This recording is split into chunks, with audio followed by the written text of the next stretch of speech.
Welcome to HOA Mess. The HOA wanted control, not safety. I am standing in my own yard in Seattle, Washington, next to a fence post I set in concrete 2 hours ago, and the records custodian for the Pinecrest Village Ridge Association is screaming at me that I have to dig it out right now or she will fine me $500 a day starting tomorrow morning. Her name is Evelyn Anderson, but everyone calls her Carol, and she is holding a phone on speaker above her head like it is some kind of compliance shield, the screen turned away so I cannot see what is on it. The wind is rattling the loose fence panels behind us, and she keeps jabbing her finger at the fresh concrete around the base of the post, yelling that I am in violation of the setback easement and I need to remove it before it cures or the fines start, and they will not stop. I work as a construction project coordinator, and I am 3 months into a new job, still on probation, and I cannot afford to miss work for HOA hearings or emergency meetings. I moved into Pinecrest Village Ridge 6 months ago because the price was right and the neighborhood looked quiet, but it turns out this is a community where certain homes get special treatment, and everyone knows it. Carol is the gatekeeper for every document, every survey, every plat map, and she charges 25 cents a page plus a 2-week wait for anything you request. She also happens to live 4 houses down from the board president, and the 2 of them run the place like a private club. Carol shouts, "You do not get an opinion, you get a fine schedule." She waves the phone around and tells me she just got off a call with the management company, and they confirmed I never submitted a fence modification request. I tell her I submitted the request 6 weeks ago.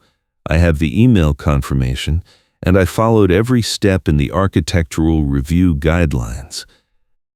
She cuts me off and says the request was incomplete because I did not include a stamped survey showing the exact property line, so the application was void, and any work I do is unauthorized. I ask her to show me the survey she is referencing, and she refuses. She says the HOA has a plat map on file, and that is all I need to know. I ask her to at least let me see a copy of the plat map so I can verify the setback line, and she tells me I have to submit a records request and pay the fee and wait the full 2 weeks. I point out that she is holding a printed survey map packet right now in her hand, and she just smiles and says, "Make it public.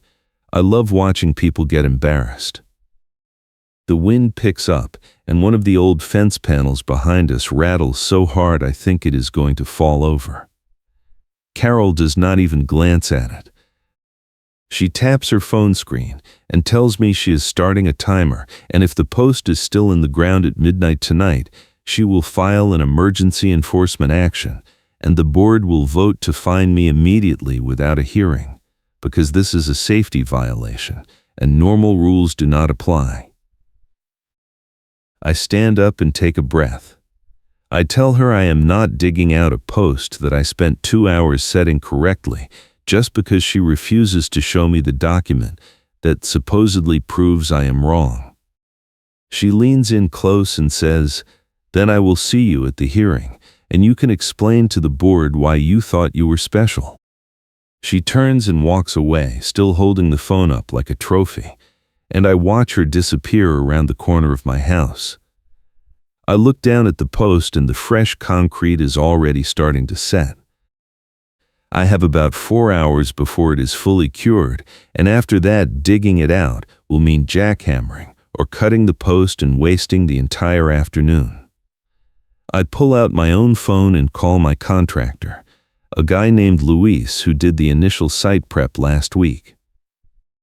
He does not answer, so I leave a message explaining what just happened and asking if he has a copy of the survey he used to mark the line. Then I go inside and pull up my email records.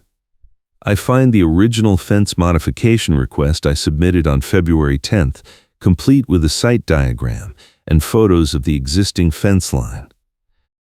I also find the auto reply from the management company saying they received it and would respond within 10 business days. I never got a response. I scroll through my inbox twice, and there is nothing. No approval, no denial, no request for additional documents. I forward the entire thread to myself and print 2 copies. One for my files, and one to bring to the hearing if this goes that far. That night I cannot sleep. I keep thinking about the $500 daily fine and the phrase emergency enforcement action and the way Carol smiled when she said normal rules do not apply. At around 11 I get up and check the window, and I see a flashlight beam moving around my front yard. I grab my phone and open the doorbell camera app, and sure enough there is Carol standing on my porch holding a clipboard and a flashlight, leaning in close to read my house number.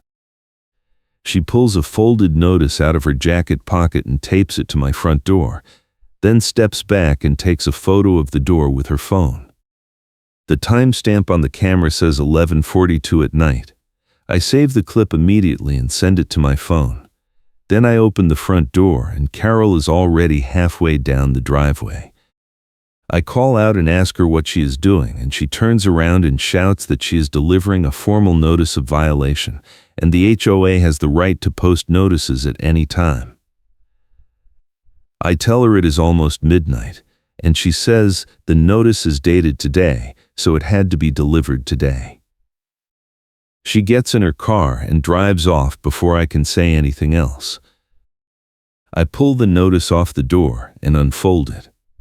The notice says I am in violation of Architectural Standards Section 12.3, setback easement encroachment, and that the violation was observed at 6:15 this evening during a routine compliance inspection. It says I have 24 hours to remove the fence post and restore the ground to its original condition, or the board will authorize a vendor to remove it at my expense and add a $500 daily fine starting on the date of this notice.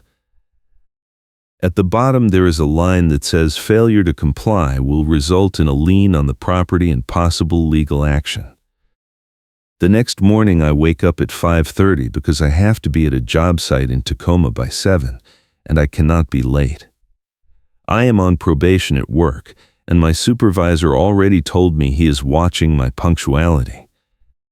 I take a quick photo of the notice and the fence post and the concrete, then I get in my car and head out. I call Luis again on the drive, and this time he picks up. I explain what happened, and he says he used a property line marker from the county assessor map, and he is pretty sure the post is at least 2 feet inside my property. He offers to meet me after work and bring his copy of the map. I get to the site, and my supervisor is already there waiting. He asks if everything is okay because I look stressed, and I tell him I am dealing with an HOA issue, but it is under control. He gives me a look and says he does not want personal problems bleeding into work hours, and I need to keep my focus on the project. I nod and get to work, but the whole time I am thinking about that notice and the 24-hour deadline and whether Carol is going to show up at my house with a contractor and a jackhammer. At lunch I check my phone, and there is a text from an unknown number. The message says, "This is the Pinecrest Village Ridge Management Company. We have been trying to reach you regarding an urgent compliance matter. Please call our office immediately." I call the number, and a woman answers and tells me she is calling on behalf of the HOA board to inform me that a stop work order has been issued for my property, and any construction activity must cease until the board reviews my application at the next meeting. I tell her I already submitted an application and I never got a response, and she says the application was rejected because it did not include a licensed surveyor report. I ask her when it was rejected, and she says she does not have that information, but I should contact the records custodian. I hang up and immediately call Carol. She does not answer, so I leave a message asking for clarification on the application status and a copy of the plat map so I can verify the setback line. She texts me back 5 minutes later and says records requests must be submitted in writing, and the fee is 25 cents per page plus a $10 processing fee, and the turnaround time is 14 business days. I text back and say I need the documents before the hearing, and she replies, "Then you should have planned ahead." That afternoon I leave work early and drive straight home. Luis is already parked in my driveway waiting. He gets out with a rolled-up map and we walk over to the fence post. He unrolls the map and shows me the property line marked in red and the setback easement marked in blue. According to his map, the post is 3 feet inside my property and nowhere near the easement. I take photos of the map and the post and the measurements. Luis tells me he used the county assessor online tool and cross-referenced it with the lot survey from when the neighborhood was developed. He says the HOA plat map might be different, but if it is, they need to explain why. I thank him, and he leaves. I go inside and draft an email to the management company attaching the photos and Luis's map and my original application, and the doorbell camera clip of Carol posting the notice at midnight. I ask for an emergency hearing to resolve the issue before the fine starts, and I request copies of any documents the HOA is relying on to claim the post is in violation. I send the email and copy the entire HOA board. 20 minutes later, I get a reply from the board president. The email says the board has reviewed my request and determined that the stop work order is valid and the violation is clear. It says I am required to remove the post by midnight tonight, or the fine will begin accruing and a lien will be filed. It says the board does not provide copies of internal plat maps or survey documents to homeowners who are in active violation. It says if I want to dispute the violation, I need to submit a formal appeal with a $50 filing fee and wait for the next monthly meeting. I read the email twice and feel my chest tighten. The next monthly meeting is 3 weeks away. If the fine starts tonight at $500 a day, I will owe $10,500 by the time I even get a hearing. I call a lawyer I found online who handles HOA disputes and leave a message. Then I sit down and try to think. At 8 that evening, my doorbell rings. I check the camera, and there is a man in a neon vest standing on my porch holding a clipboard.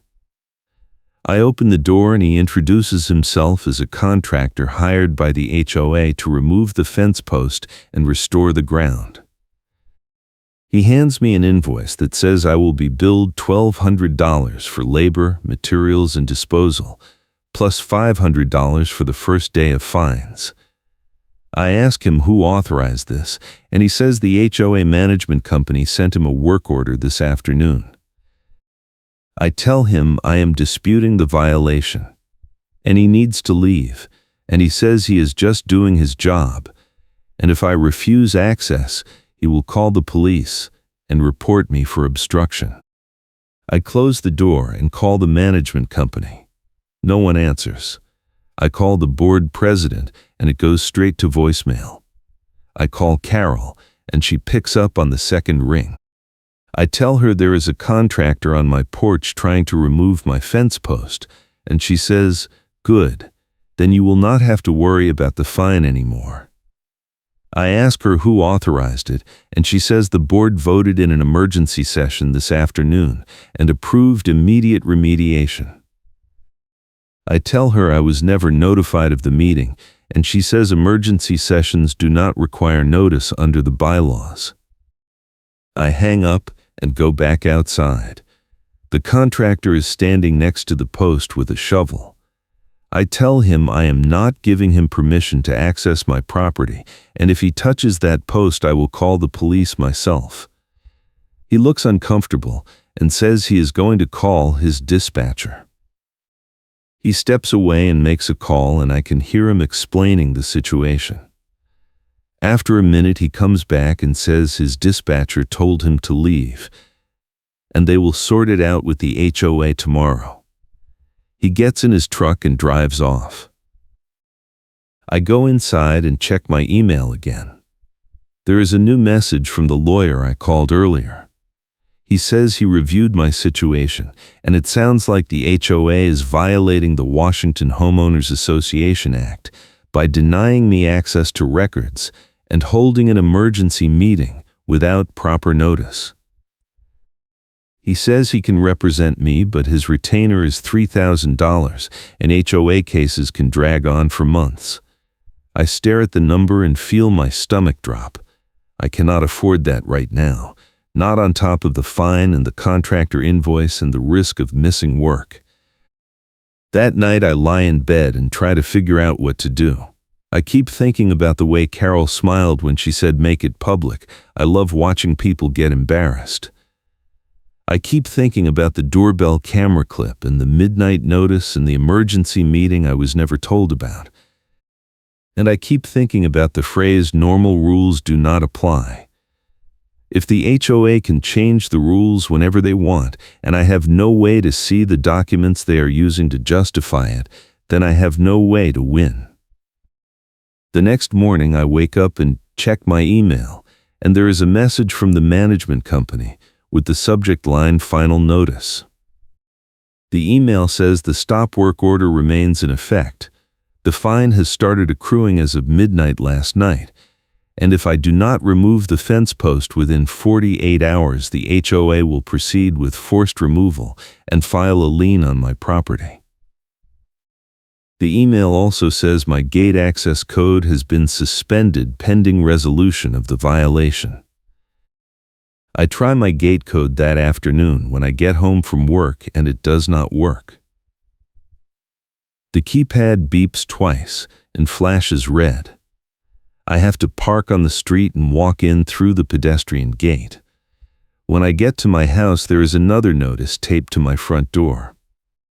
This one says the HOA has received multiple complaints about unauthorized construction activity, and I am required to attend a hearing on Monday at 6 p.m. at the community clubhouse.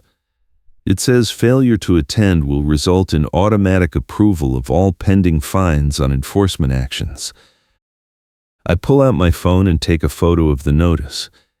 Then I check the doorbell camera footage and see that Carol posted it at 10 this morning, right after I left for work. I scroll back through the last 24 hours of footage and see her car drive past my house 3 separate times, slowing down each time like she is checking to see if the post is still there. That weekend I spend 8 hours digging through the county assessor records online. I find the original plat map for Pinecrest Village Ridge from when the neighborhood was developed in 2003. I find the survey documents for my lot and the 2 adjacent lots.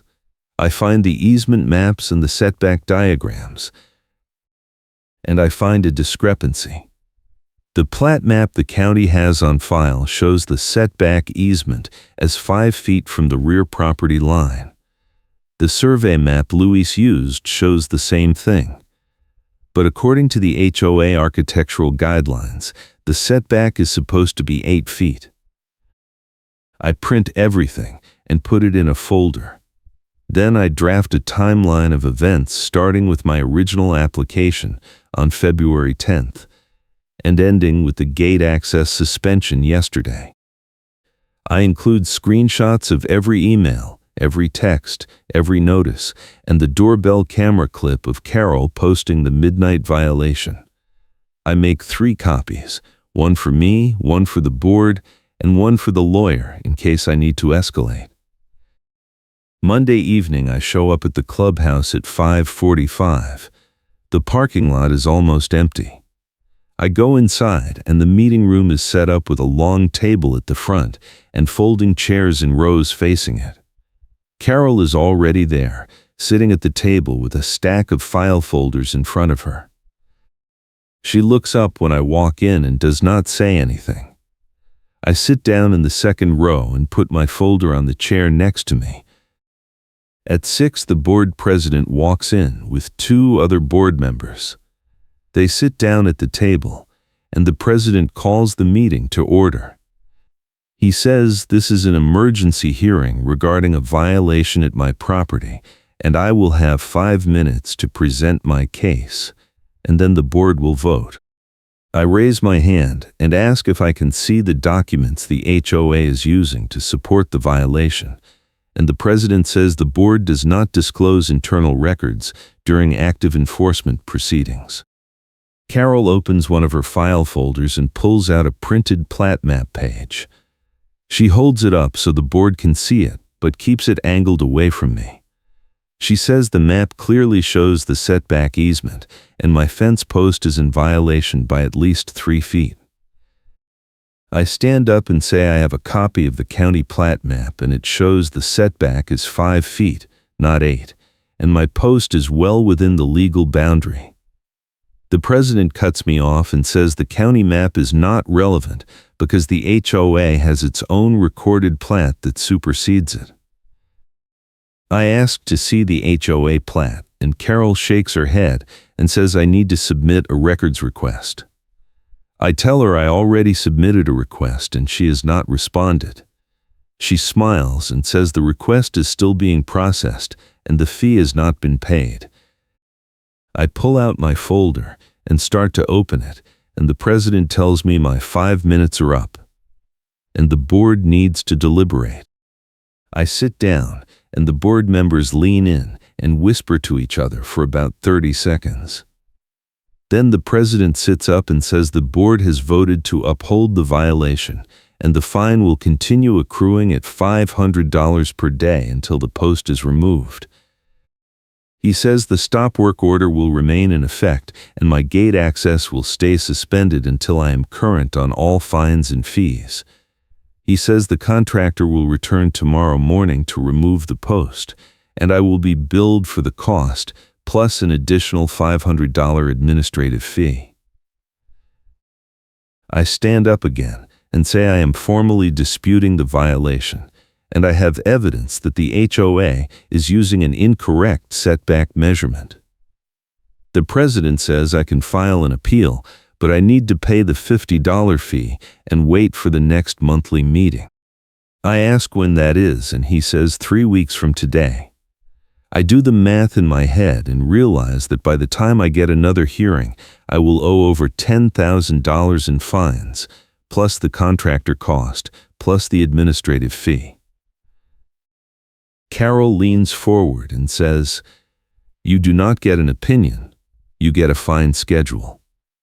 She taps the plat map page with her finger and says, "This is what happens when people think they can ignore the rules." One of the board members sitting next to her, an older guy with glasses, glances at her and then looks away. He does not say anything, but I can tell he looks uncomfortable. I walk out of the meeting and get in my car. I sit there for a minute, trying to calm down. Then I pull out my phone and call Luis. I tell him what just happened, and he says he knows a guy who used to work for the management company and might have some insight. He gives me a name, David, and a phone number. I call David that night and leave a message explaining the situation. David calls me back the next morning while I am at work. He says he worked for the management company that runs Pinecrest Village Ridge for 2 years, and he quit because he could not stand the way Carol ran things. He says Carol has a habit of altering meeting minutes after the fact to cover for decisions the board makes without proper votes. He says he reported it to the board president once and got told to mind his own business. He says if I want proof, I should submit a records request for the original draft minutes and compare them to the final published version. I ask him how I am supposed to do that when Carol controls all the records, and he says I should file a formal complaint with the Washington State Attorney General and request an audit. He says the AG takes HOA records violations seriously and if they find evidence of tampering, Carol could lose her position and the board could face penalties.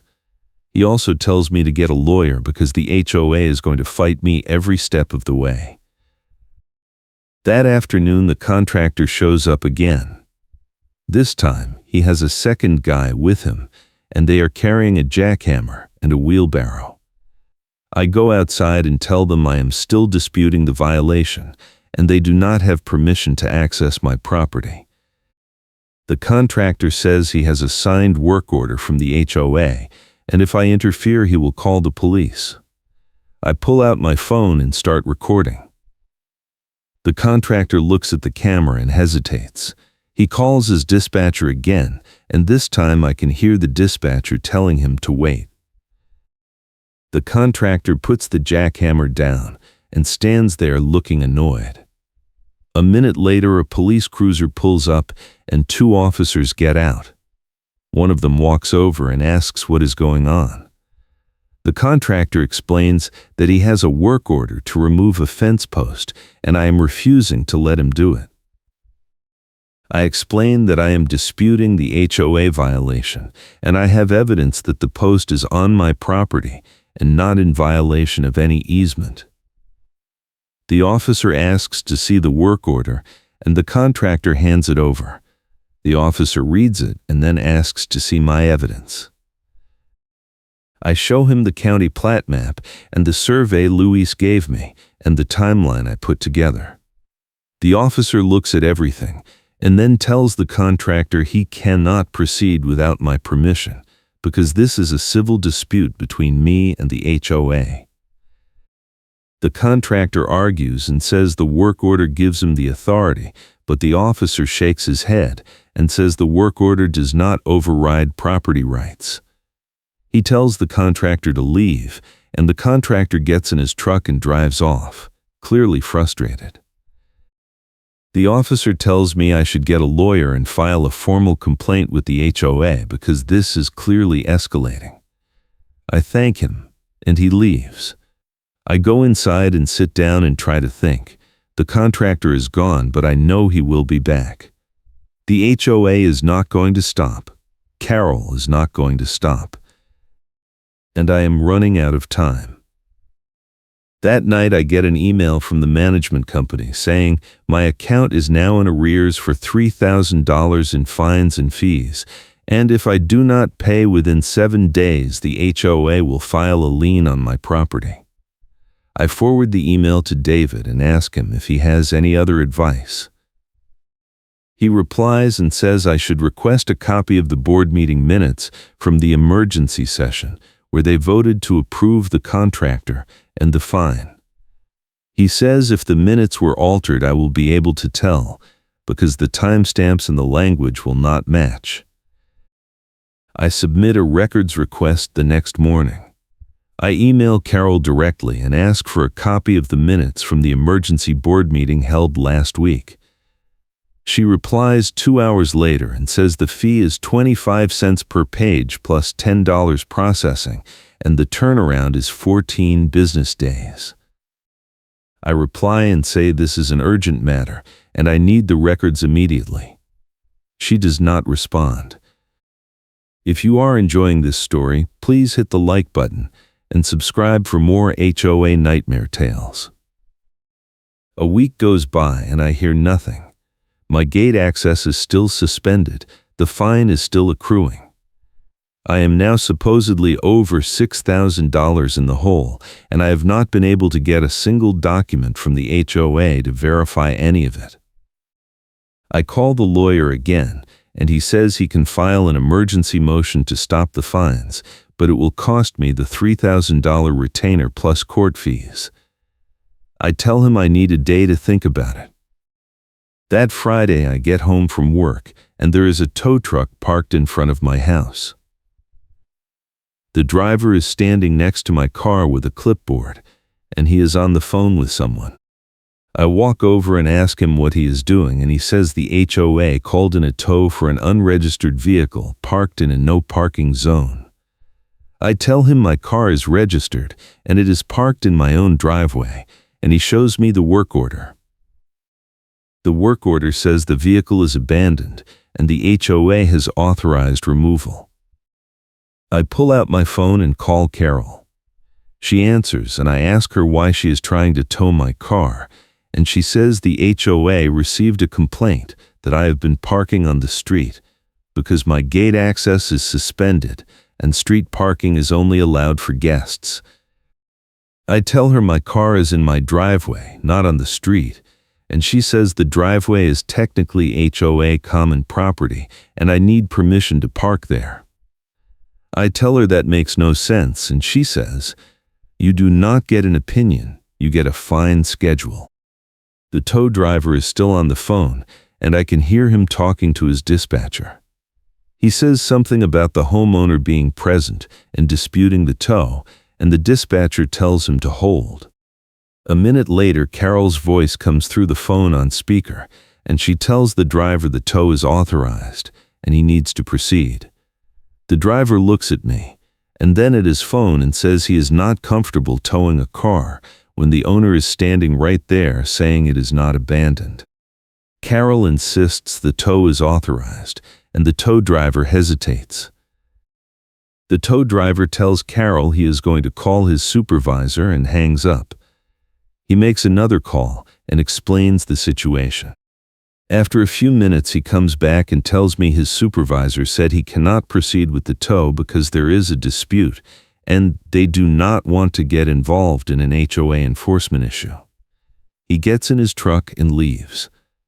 I stand there in my driveway feeling my pulse race. This is not about the fence post anymore.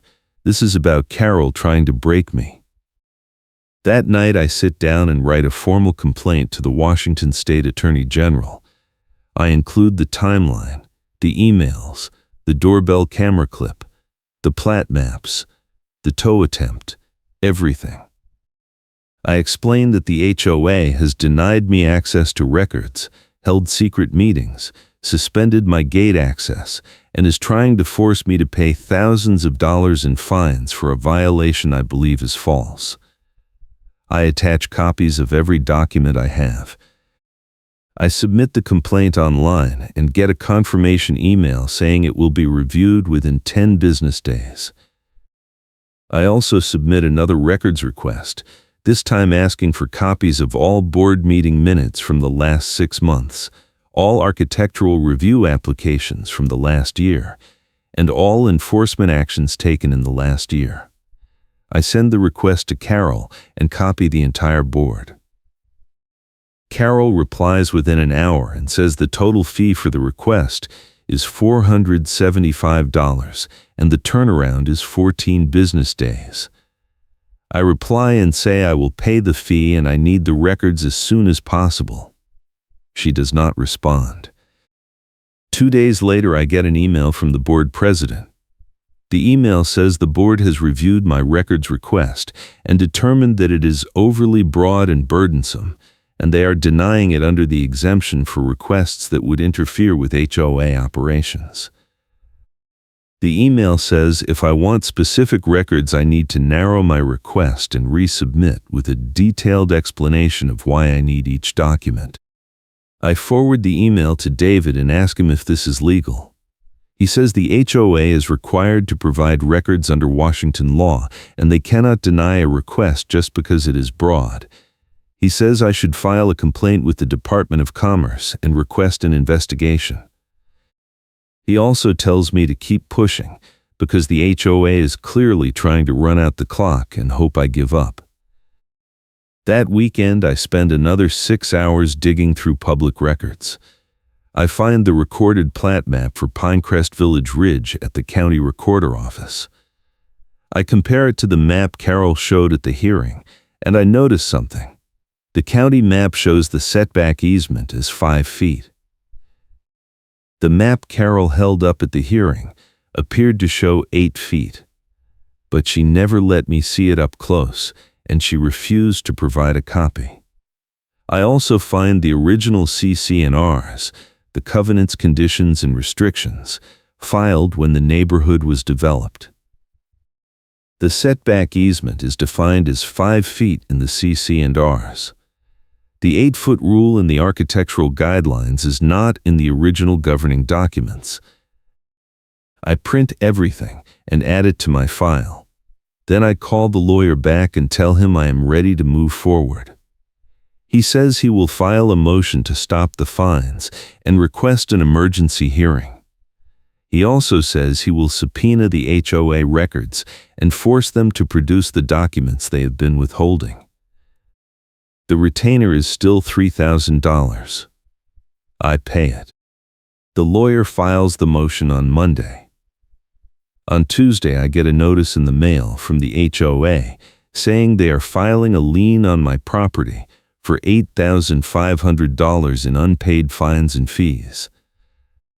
The notice says I have 10 days to pay in full, or the lien will be recorded, and I will be responsible for all legal costs associated with collecting the debt.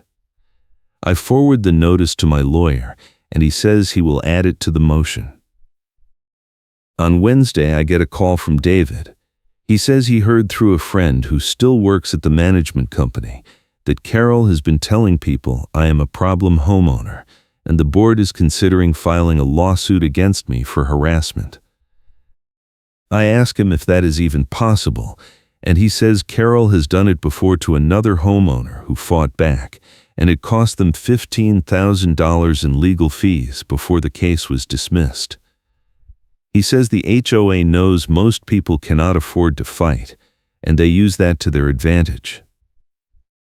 That night, I check the doorbell camera and see Carol's car drive past my house again. This time, she stops and takes a photo of the fence post with her phone. Then she gets out and walks up to my front door and rings the bell. I do not answer. She waits about 30 seconds and then tapes another notice to the door. I watch her on the camera and wait until she drives away. Then I go outside and pull the notice off the door. The notice says the HOA has scheduled a second hearing for Monday at 6, and I am required to attend, or the board will approve all pending enforcement actions by default. It also says the board has hired an attorney to represent the HOA in the matter, and I will be billed for the attorney fees if the violation is upheld. At the bottom, there is a line that says the hearing will be recorded and the recording will be made available to homeowners upon request. I take a photo of the notice and send it to my lawyer. He replies and says the hearing is a setup and I should not attend without him. He says he will file a motion to postpone the hearing until after the court rules on the emergency motion to stop the fines. He also says he is going to request sanctions against Carol for posting notices at midnight and attempting an unauthorized tow. I tell him to do whatever he thinks is best. Friday morning, I get an email from my lawyer with the subject line "Records Responds." He says the HOA attorney just sent him a packet of documents in response to the subpoena. The packet includes the board meeting minutes from the emergency session, the architectural review application I submitted, and the plat map Carol referenced at the hearing. He says I need to review the documents immediately because there is something off about the minutes. I open the attachment and start reading. The meeting minutes say the board held an emergency session on the evening of March 5th to discuss my fence violation. The minutes say the board voted unanimously to uphold the violation and authorize the contractor to remove the post. The minutes say I was notified of the meeting by email and chose not to attend. I scroll down and see my name listed under absent homeowners. I pull up my email and search for any message about a meeting on March 5th. There is nothing. I check my spam folder and my trash folder, and there is nothing. I call my lawyer and tell him I was never notified, and he says that is exactly what he suspected. He says the minutes were likely altered after the fact to make it look like I was given notice when I was not. He asks if I saved the original records request response, and I tell him I did. He tells me to send him everything I have, and he will compare the timestamps and the language. I send him the email thread with Carol, the doorbell camera clip, the timeline, and all the notices I have received. He calls me back an hour later and says the timestamps do not match. The email Carol sent me saying the meeting was held does not mention anything about notifying me. The minutes say I was notified on March 4th, but there is no email in my inbox from March 4th. He says this is evidence of records tampering, and he is going to file a motion to compel the HOA to produce the original draft minutes and all email communications related to the meeting. That weekend, I do not hear anything. Monday morning, I get a call from my lawyer saying the court granted the emergency motion and the fines are stayed pending a full hearing. He says the judge also ordered the HOA to provide all records related to my case within 7 days, and if they fail to comply, they will be held in contempt. He says the hearing is scheduled for 2 weeks from today, and I need to be prepared to testify. I spend the next 2 weeks organizing my evidence. I print every email, every text, every notice. I make copies of the plat maps and the survey documents. I export the doorbell camera clips and save them to a USB drive. I write out a detailed statement explaining everything that happened from the day I set the fence post to the day the tow truck showed up. I practice my testimony with my lawyer, and he tells me to stay calm and stick to the facts. The day before the hearing, I get an email from the HOA attorney. The email says the HOA board has reviewed my case, and they are willing to drop the fines and the lien if I agree to remove the fence post and sign a waiver saying I will not pursue any legal action against the HOA.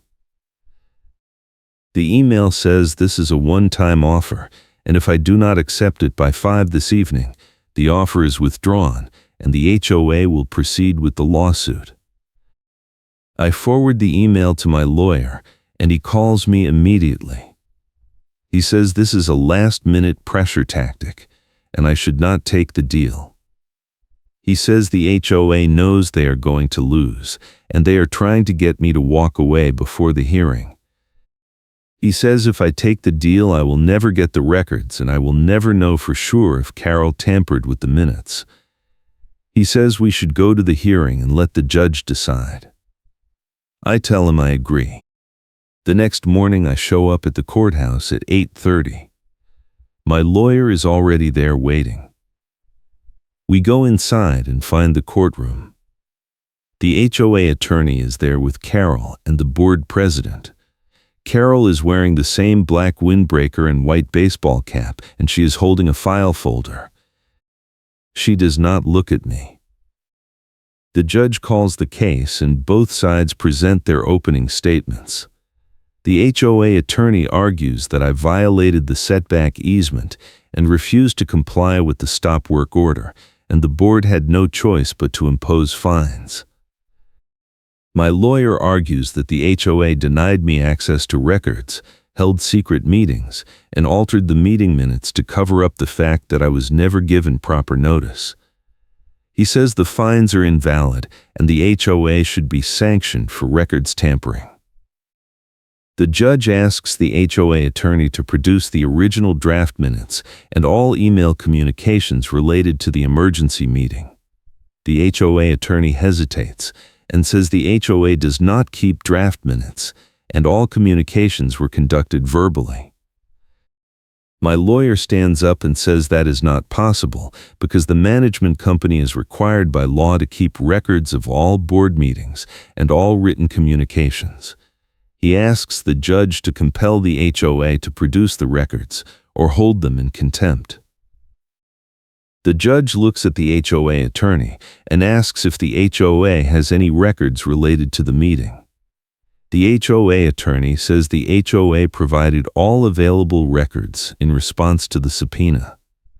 The judge asks if the HOA has any emails or texts or voicemails related to notifying me of the meeting. The HOA attorney says no. The judge looks at Carol and asks her directly if she sent me any notice about the meeting. Carol says she does not recall. My lawyer pulls out the timeline and the doorbell camera clips and hands them to the judge. He walks the judge through the evidence step by step. He shows the email I sent on February 10th with the fence application. He shows the auto reply from the management company. He shows the lack of any response. He shows the notice Carol posted at midnight. He shows the text thread where Carol refused to provide the plat map. He shows the tow attempt. He shows the email from the board president denying my records request. And then he shows the meeting minutes that say I was notified on March 4th, when there is no email in my inbox from that date. The judge looks at the HOA attorney and asks if the HOA has any explanation for why the minutes say I was notified when there is no evidence of notification. The HOA attorney says the minutes reflect the board's recollection of events. The judge asks if the board has any written record of sending me notice. The HOA attorney says no. The judge asks Carol again if she sent me any notice, and Carol says she may have sent a text, but she does not have a copy. My lawyer asks the judge for permission to cross-examine Carol. The judge allows it. My lawyer asks Carol if she keeps records of all texts she sends to homeowners. Carol says no. My lawyer asks her if she keeps drafts of meeting minutes before they are finalized. Carol says no. My lawyer asks her if she altered the meeting minutes after they were originally drafted to add language about notifying me. Carol says no. My lawyer asks her if she has access to the HOA email account and if she ever deletes emails. Carol hesitates and then says she manages the email account, but she does not delete emails without board approval. My lawyer pulls out a printed email and hands it to the judge. He says this is a copy of an email I received from the management company on March 7th, saying the board held an emergency meeting on March 5th. He says the email does not mention anything about notifying me of the meeting. He asks the judge to compare the email to the meeting minutes and note the discrepancy. The judge reads both documents and then looks at Carol and asks her to explain why the minutes say I was notified when the email does not mention it. Carol says she does not know. The judge asks the HOA attorney if the HOA has any other evidence to support the claim that I was notified. The HOA attorney says no. The judge asks my lawyer if he has any other evidence to present. My lawyer says yes and pulls out a printed packet. He says this is a records request response he received from the county showing the original recorded plat map for Pinecrest Village Ridge. He says the plat map shows the setback easement is 5 feet, not 8 feet, as the HOA claimed. He says the fence post is located more than 7 feet from the rear property line and is not in violation of any easement. He hands the packet to the judge.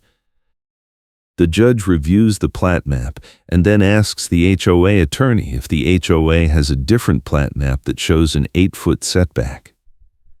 The HOA attorney says the HOA has an internal plat map that was created by a surveyor in 2005. The judge asks to see it. The HOA attorney confers with Carol and then says the map is not available at this time. The judge asks why not, and the HOA attorney says it is in storage. The judge tells the HOA attorney that if the map is not produced within 24 hours, the court will assume it does not exist. The hearing is recessed until the next morning. I leave the courthouse feeling exhausted and anxious. My lawyer tells me he thinks we are in good shape, but the judge could go either way. He says the key is whether the HOA can produce the plat map they claim to have. If they cannot, then their entire case falls apart. That night I get a call from David. He says he heard the HOA is panicking and Carol is trying to get the board to settle before the hearing resumes. He says the board president is worried about sanctions and he is pressuring Carol to admit there was a mistake. David says Carol is refusing and she is blaming the management company for the missing records. He says the whole thing is a mess and people in the neighborhood are starting to talk. The next morning I am back at the courthouse at 8:30. The HOA attorney approaches my lawyer in the hallway and says the HOA is willing to drop all fines and rescind the lien if I agree to drop the case. My lawyer asks if the HOA will admit they made a mistake, and the HOA attorney says no. My lawyer tells him we are going back into the courtroom and letting the judge decide. The judge calls the hearing back to order and asks the HOA attorney if the plat map has been produced. The HOA attorney says the map was located last night and he has a copy. He hands it to the judge. The judge reviews the map and then asks my lawyer to review it. My lawyer looks at the map and then asks the HOA attorney when the map was created. The HOA attorney says 2005. My lawyer asks who created it, and the HOA attorney says a surveyor hired by the HOA. My lawyer asks for the surveyor's name, and the HOA attorney says he does not have that information. My lawyer pulls out another document and hands it to the judge. He says this is a copy of the recorded CC&Rs for Pinecrest Village Ridge filed in 2003. He says the CC&Rs define the setback easement as 5 feet, and there is no mention of an 8-foot setback. He says any map created in 2005 that shows an 8-foot setback would be in direct conflict with the governing documents and would not be legally enforceable. He asks the judge to rule that the HOA's plat map is invalid and that my fence post is not in violation of any easement. The judge reviews the CC&Rs and then looks at the HOA attorney and asks if the HOA has any legal authority to change the setback easement from 5 feet to 8 feet without amending the CC&Rs. The HOA attorney says the architectural guidelines give the board discretion to set standards. My lawyer stands up and says the architectural guidelines cannot override the CC&Rs and any changes to the setback easement would require a vote of the homeowners. He cites Washington law and hands the judge a printed statute. The judge reads the statute and then tells the HOA attorney that the court finds the HOA's plat map is not legally enforceable and the fence post is not in violation of the setback easement. The judge also says the court finds that the HOA failed to provide proper notice of the emergency meeting and the fines imposed as a result are invalid. The judge orders the HOA to remove the lien, refund any fees I paid, and produce all records related to my case within 7 days. The judge also orders the HOA to pay my attorney fees and court costs.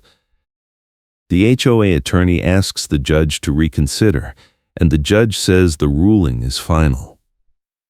Carol stands up and starts to say something, and the HOA attorney tells her to sit down. She sits down, but I can see her face is red, and she looks furious. The judge dismisses the case, and I walk out of the courtroom feeling like I just won the lottery. That afternoon I get a call from my lawyer saying the HOA attorney just sent him a settlement offer. The offer says the HOA will drop all claims and pay my attorney fees if I agree not to file a complaint with the Attorney General or pursue any further legal action. My lawyer asks if I want to accept it, and I tell him no. I tell him I want the records, and I want to know if Carol tampered with the minutes. He says he will decline the offer and request the records as ordered by the court. A week later, I receive a packet of documents from the HOA.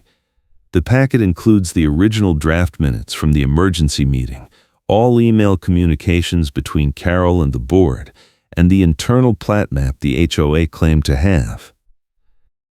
I review the documents with my lawyer and we find exactly what we suspected.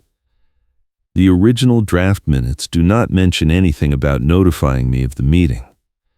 The final published minutes were edited to add language saying I was notified on March 4th. The email communications show Carol discussing the edits with the board president and the board president approving them. My lawyer files a supplemental motion requesting sanctions against Carol and the board president for records tampering. He also requests that the court refer the matter to the Attorney General for investigation. The court grants the motion and orders Carol and the board president to appear at a hearing to explain why they should not be held in contempt. The hearing is scheduled for 3 weeks later. In the meantime, the story spreads through the neighborhood.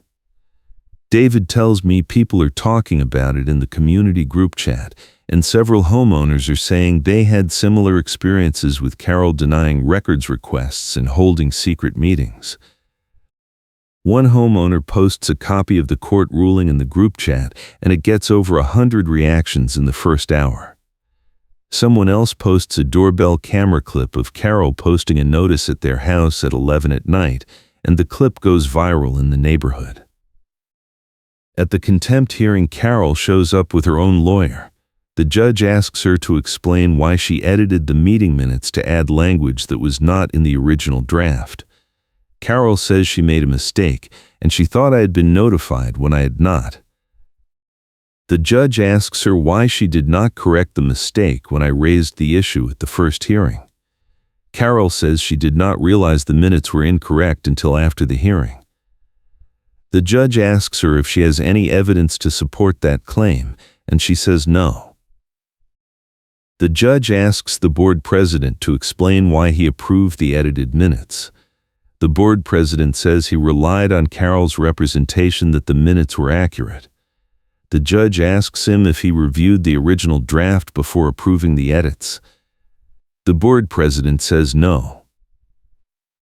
The judge tells both of them that altering meeting minutes to add false information is a serious violation of Washington law, and the court is referring the matter to the Attorney General for investigation. The judge also orders Carol to step down as records custodian immediately and appoint a neutral third party to manage HOA records going forward. Carol does not say anything. She stands up and walks out of the courtroom. The board president stays and asks the judge if the board can appeal the ruling. The judge says no and dismisses the hearing. I leave the courthouse and drive home. That night I get a text from David saying Carol resigned from the board and the management company terminated her access to the HOA email account. He says the board is scheduling an emergency election to fill her position, and several homeowners are already talking about running. 2 weeks later, the neighborhood holds a special meeting to discuss the court ruling and the records tampering. Over 50 homeowners show up, which is more than I have ever seen at an HOA meeting. The board president opens the meeting and tries to explain what happened, but he is interrupted by questions and angry comments. One homeowner stands up and asks why the board allowed Carol to alter the minutes, and the board president says he did not know she was doing it. Another homeowner asks why the board denied my records request, and the board president says he was following Carol's advice. A third homeowner, a woman named Lisa, stands up and says she had a similar experience with Carol last year. She says Carol denied her records request and threatened to fine her for asking too many questions. She says she ended up paying a lawyer to get the records, and it cost her $2,000. She says the board needs to adopt new policies to prevent this from happening again. Several other homeowners stand up and share their own stories about Carol denying records, charging excessive fees, and holding secret meetings. The board president looks overwhelmed. He says the board is open to suggestions, and he asks if anyone has specific policy changes they would like to propose. Lisa pulls out a printed document and says she has been working with a group of homeowners to draft a new records policy. She says the policy includes a requirement that all records requests be fulfilled within 7 days, a cap on fees at 10 cents per page, and a ban on charging processing fees. She says the policy also includes a requirement that all board meetings be recorded and the recordings be posted online within 24 hours. She hands the document to the board president and asks him to put it to a vote. The board president reads the document and then confers with the other board members. After a few minutes, he says the board will review the proposal and vote on it at the next monthly meeting. Lisa says that is not good enough and she wants the vote tonight. The room erupts in applause and the board president agrees to hold the vote. The policy passes unanimously. The board president also announces that the board has adopted an enforcement checklist that limits Karen tactics and requires all violations to be verified by a neutral third party before fines are imposed. He says the checklist includes a requirement that homeowners be given written notice of any violation and at least 14 days to correct it before any fines are imposed. He says the checklist also includes a ban on emergency enforcement actions unless there is an immediate safety hazard verified by the fire department or code enforcement. The room applauds again. Then the board president says one more thing. He says the board has reviewed the court ruling and the Attorney General investigation, and they have determined that Carol violated multiple provisions of the HOA bylaws and Washington law. He says the board is formally censuring Carol and requiring her to apologize on the record in front of the room. He looks toward the back of the room, and Carol is standing near the door with her arms crossed. The room goes silent. The board president asks her to come to the front, and she does not move. He asks again, and she walks slowly to the front of the room. Carol stands in front of the table, and the board president hands her a microphone. She takes it and looks at the floor. The board president tells her to apologize for altering the meeting minutes and for denying records requests, and for attempting to impose fines without proper notice. Carol does not say anything for a long moment. Then she lifts the microphone and says, "I apologize for any mistakes I made in managing HOA records." The room is silent. Someone in the back shouts, "That is not good enough." The board president tells her to read the prepared statement he gave her. Carol reads from a piece of paper and says, "I acknowledge that I altered meeting minutes without authorization, and that I denied records requests in violation of Washington law, and I apologize to the homeowners who were affected by my actions." The room stays silent. Carol hands the microphone back to the board president and walks out. A few people start clapping slowly, and then the applause builds. Lisa stands up and says, "Make it public. I love watching people get embarrassed." The room laughs, and I realize she just quoted Carol's own words back at her. The meeting ends a few minutes later, and I walk out feeling lighter than I have in months. Over the next few weeks, the neighborhood changes. The new records policy makes it easy to get documents, and several homeowners start requesting old meeting minutes and financial reports. One homeowner discovers that Carol had been charging the HOA for records requests she never fulfilled and pocketing the fees. Another homeowner discovers that Carol had been approving vendor contracts without board votes, and the vendors were all companies owned by her friends. The Attorney General opens a formal investigation and subpoenas Carol's bank records. The board holds an election to replace Carol, and Lisa wins by a landslide. She takes over as records custodian and immediately posts all meeting minutes and financial reports online.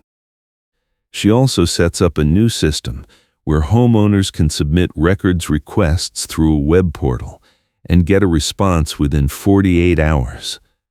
The fees drop to 10 cents per page, and there are no processing fees. Within a month, the neighborhood feels completely different. I finish my fence and plant a row of shrubs along the property line. No one from the HOA says a word. My gate access is restored, and I get a refund check for the fees I paid during the dispute. The check comes with a letter from the board president apologizing for the way I was treated and thanking me for standing up to Carol.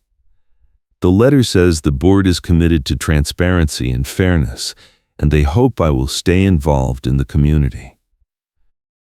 I also get a call from the County Code Enforcement Office. The officer tells me they received a complaint about the fence and they came out to inspect it. He says the fence is in full compliance with all county codes and setback requirements, and there is no violation. He says he is closing the case and sending a letter to the HOA confirming that the fence is legal. I thank him and hang up. A few weeks later, I run into Carol at the grocery store. She is in the produce section and she looks at me and then looks away. I walk over and say hello and she does not respond. I tell her I am sorry things turned out the way they did, and I hope she learned something from the experience. She looks at me and says, "You got lucky." I smile and say, "No, I had the truth on my side, and that made all the difference." She walks away without saying anything else. That night I get a message in the neighborhood group chat from David. He says the Attorney General finished the investigation, and Carol has been fined $5,000 for records tampering and barred from serving on any HOA board in Washington for 5 years. He says the management company also terminated their contract with Pinecrest Village Ridge because they did not want to be associated with the scandal. The board hired a new management company, and the transition is going smoothly. David says the neighborhood is finally moving in the right direction. I sit on my back porch and look at the fence. The post is still standing exactly where I set it months ago. The concrete has cured and the wood is weathered, and it looks like it has been there forever. I think about everything that happened, the midnight notices, and the tow truck, and the altered meeting minutes, and the courthouse hearing. And I realized that the whole fight was never really about a fence post. It was about one person using her position to bully people who could not fight back, and it was about standing up and refusing to let her get away with it. I let the meeting move on, because my move was not a speech, it was a document. The records request response revealing the HOA altered the minutes after the meeting was the key to everything. Once I had proof that Carol had lied and tampered with official records, the rest of the case fell apart. The tow truck moment was funny in hindsight because Carol insisted the tow was authorized, and the tow driver hesitated and called his supervisor and refused to proceed. The look on her face when he drove away was priceless. The board adopted an enforcement checklist that limits Karen tactics, and now every violation has to be verified, and every homeowner gets proper notice and a chance to respond before any fines are imposed. Carol was forced to apologize on the record in front of the room and admit she had violated the law. And the policy clarification that destroyed her favorite tactic, the emergency enforcement action with no notice and no hearing, is now banned unless there is a real safety hazard confirmed by the city. I still live in Pinecrest Village Ridge and I am still involved in the HOA, but now it feels like a real community instead of a private club run by one vindictive person. The fence is finished and the yard looks great. My job is stable and I am off probation. And every time I see that fence post, I remember that sometimes the only way to win is to stand your ground and fight back with the truth. Thanks for watching, and I will catch you in the next one.